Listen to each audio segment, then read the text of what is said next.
Morning. It's Monday, May 31st, Memorial Day. And this is a day that you take to contemplate and remember people who have served this country over the last 250 years. And today is a sad day because once again we have been struck by gun violence. On Saturday night at a concert in Northwest Miami, about 12 o'clock, 1 o'clock in the evening, the concert was over. And people started leaving and gathering outside and smiling and talking to one another and probably having a grand old time. Because after all, an evening of music is a wonderful thing. So what happens? Well, according to police, a Nissan Pathfinder SUV pulls up in front of the concert hall, and 3 subjects jump out with assault rifles and handguns and begin shooting into the crowd. And they kill 2 people and they wound 20 other people. And why? Why? We don't know why yet, because as far as we know right now, nobody's been apprehended.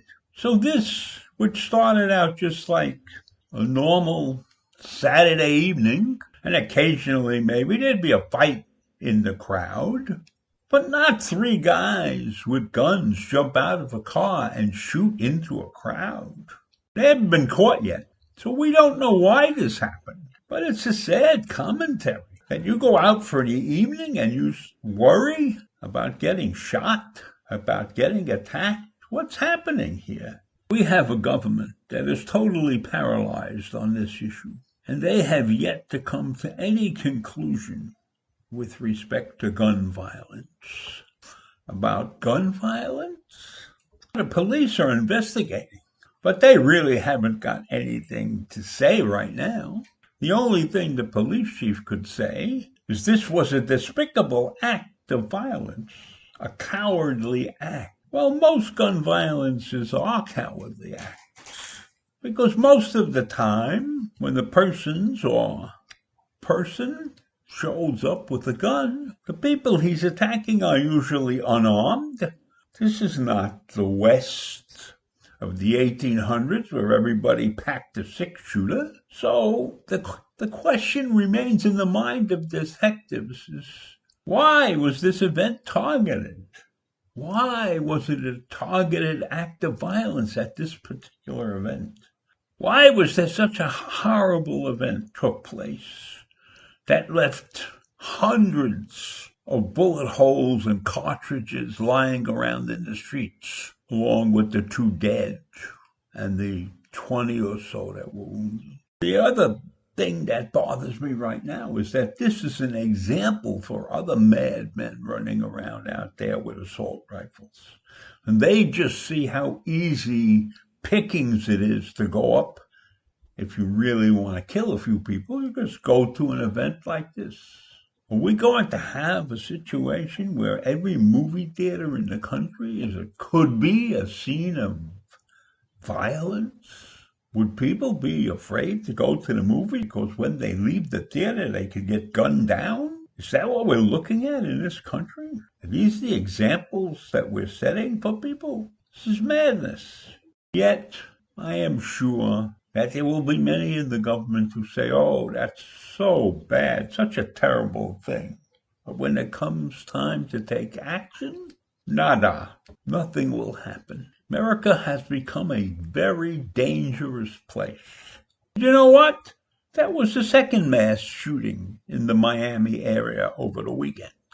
On Friday night, 7 people were shot, and 1 of them died. 7 people in an area that was like a warehouse area. And when you looked at the walls of the building, you would see nothing but bullet holes. Now, I don't have much information about how many people were shooting there, but maybe that was a practice run for what they did on Saturday night. And we're going to sit back and we're not going to do anything about gun control. And I don't know how many millions of guns we have in this country, but we have more guns in this country than we have people. And I don't know how many people own guns. But most of the people that I know don't own guns. And I do have two friends that have guns, and they go to the range occasionally and practice. But I bet you they would give up their guns if there was no guns allowed in this country. This type of event pisses me off, especially on a holiday weekend, and especially this holiday weekend, when we take some time to remember those who have passed on doing service for our country.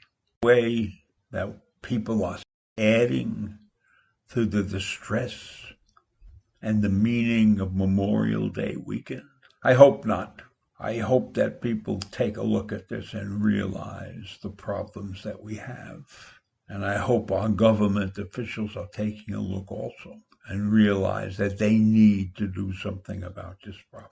This is a nationwide pandemic, second only to COVID-19, and maybe worse than COVID-19, because there's no vaccine. There's no way to inoculate the people who are liable to commit these kinds of crimes. Wouldn't it be wonderful if there was a vaccination that could control the mind and keep people from doing horrible, violent things? Maybe there's a vaccine that would make people afraid to own a gun. Wouldn't that be a wonderful thing? All right, I think I've said enough for today. I hope you have a wonderful day and that Memorial Day ends peacefully. See you in the morning. Bye.